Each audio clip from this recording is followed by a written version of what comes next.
Well, speaking of quarterbacks, two of the best in the game will be on the field together on Sunday when Patrick Mahomes and the Chiefs play Tom Brady and the Bucs. Now, Mahomes, of course, having another MVP-type season. He's got 27 touchdown passes, only 2 interceptions. Tom Brady, though, we saw on Monday night, he's coming off a pretty tough performance to the Rams. He threw a couple of interceptions. Here's Mahomes being compared to Tom Brady today. Yeah, I mean, I don't know if I'm on his level yet. I mean, he is someone that's a global star, and so for me, I just try to be myself. I just go out there every single day and put in the work and try to win football games, and all that other stuff kind of comes with it. And for me, I just try to be a normal guy and live it up with my teammates and have fun doing it. He's in a great spot. I mean, they got a lot of weapons there, and Coach Arians is a great coach, and they're winning a lot of football games. And so for us, we're just going to kind of go in with that same mindset as if we're going to play any other great football team, and that's where we're at the battle every single play. Well, from the great quarterbacks to Carson Wentz, the Eagles' starting quarterback has struggled mightily this season, including in last week's 22-17 loss to the Browns. On the season, his total QBR, 4th worst in the NFL, and he's off target on 23% of his passes, worst in the league. Check out head coach Doug Peterson when asked if he's considering a quarterback switch. You're not making that move, right, Doug, to a different quarterback? Not today on Wednesday, no. Okay, possibly for Monday? I'm focused right now on getting better today. I mean, okay. We're looking. I don't know. I mean, I would say no. No. I mean, we haven't really had that conversation. And quite frankly, you know, I'm preparing the same. I'm the same, and I'm approaching the week, attacking the week, and going to do everything I can to be ready for Monday night. And by the way, later Peterson clarified his language by saying of Carson Wentz, he's my starter, end of story. So for more on Wentz and his struggles, we want to bring in Dan Orlovsky. Dan, where does Wentz go from here?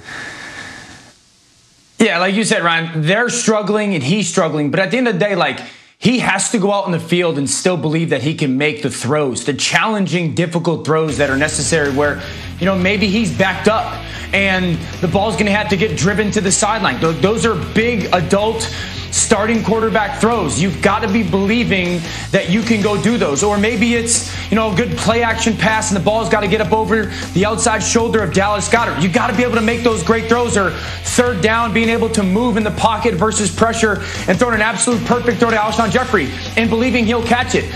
But also he needs to take a massive step forward and just like situational awareness, 3rd and 3, get that ball out of your hands and get that first down. A shallow cross in a 2-minute drill with 54 seconds left. Know that it's just about getting a completion. So understanding the situational awareness of quarterbacking, that needs to take a big step forward starting Monday night against the Seahawks. But at the end of the day, he has to go out and believe and prove snap after snap that he can continue to make challenging big-time throws and lead that football team. Yeah, Dan, this team has a lot of problems in a lot of different ways, but he has a lot to improve. Now, moving to the AFC, got a huge AFC South showdown Sunday when the Colts host the Titans.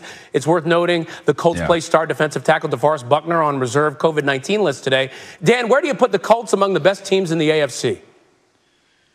Yeah, Ryan, I had them as the 3rd best team really going into this season in the AFC behind Kansas City and Pittsburgh. And I think they've only solidified that. Now, they're solidifying it because their offensive line is absolutely fantastic. But Phillip Rivers has gotten hot, and they really do a good job of using all their people. We know T.Y. Hilton's a great player, and Phillip has really connected with him really well. But Michael Pittman has taken a huge step forward with his impact now that he's gotten healthy. I love the way that they use their tailback, Nyheim Hines, and then Jack Doyle. Just feel. He has a very similar feel as Phil Rivers does to the game. And then their defense flies through the football. I think they're the best zone defense in the NFL. They got big-time athletes at the linebacker position, and they just do a great job of playing with leverage and technique and discipline and running to the football, making you kind of earn all your yards. So, you know, there's that kind of that pocket group right behind Kansas City and probably Pittsburgh of the best teams in the AFC, and they're right at the top of it. I got to tell you, this is a team that some people overlook, but they are dangerous in that AFC. Dan Orlovsky, thanks so much. March Madness, of course, was canceled due to COVID-19, Ryan.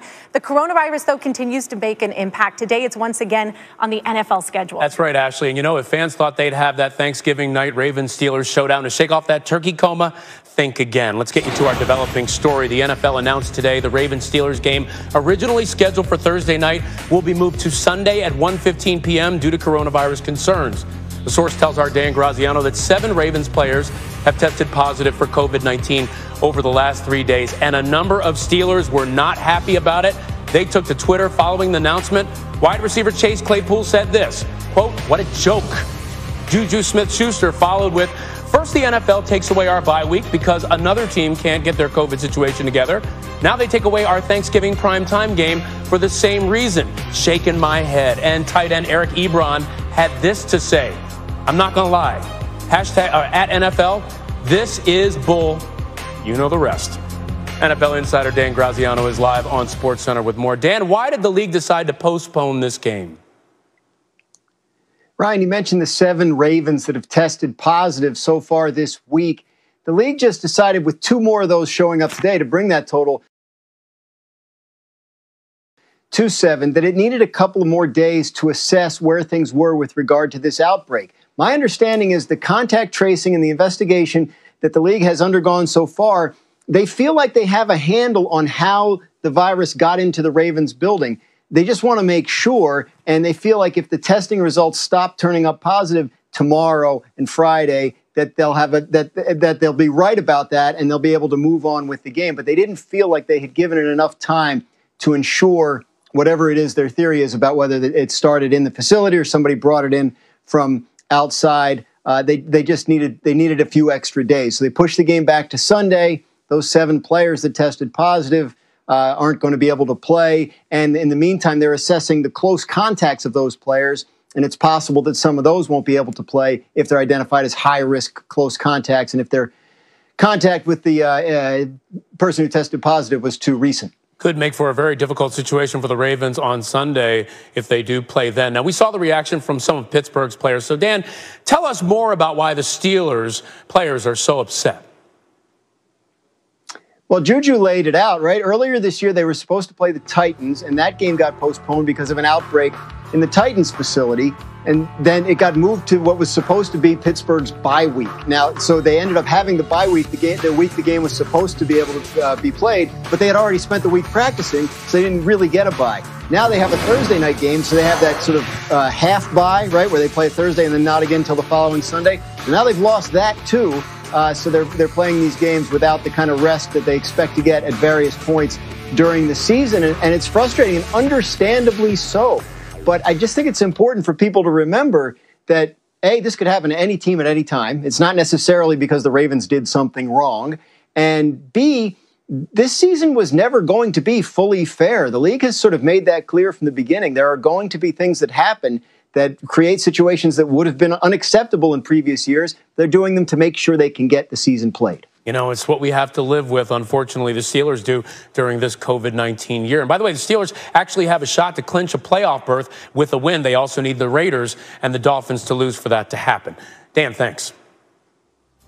Well, some COVID news in college football today. Alabama head coach Nick Saban has tested positive for COVID-19 and is showing mild symptoms. Saban will not coach Bama's Iron Bowl against Auburn this Saturday. Saban had tested positive back in October, but that turned out to be a false positive, confirmed by negative tests on 3 consecutive days. Now, this Saturday, offensive coordinator Steve Sarkisian will take over the head coaching duties until Saban returns. That could be as early as December 4th against Arkansas. Here's Saban speaking today.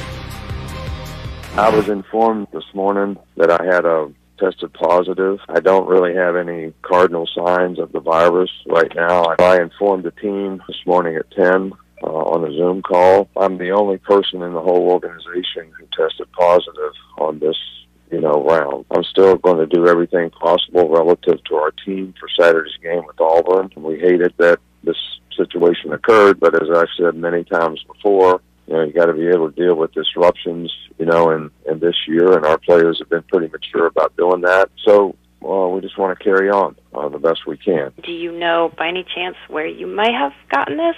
No, I have no idea. I'm around nobody.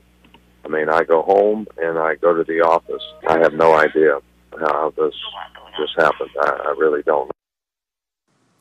Someone who knows this program very well, former Alabama quarterback Greg McElroy here with us. Now, this will be the first time ever that Nick Saban is going to miss a game since he's been at Alabama. What impact do you expect that to have on this team on Saturday as they host Auburn?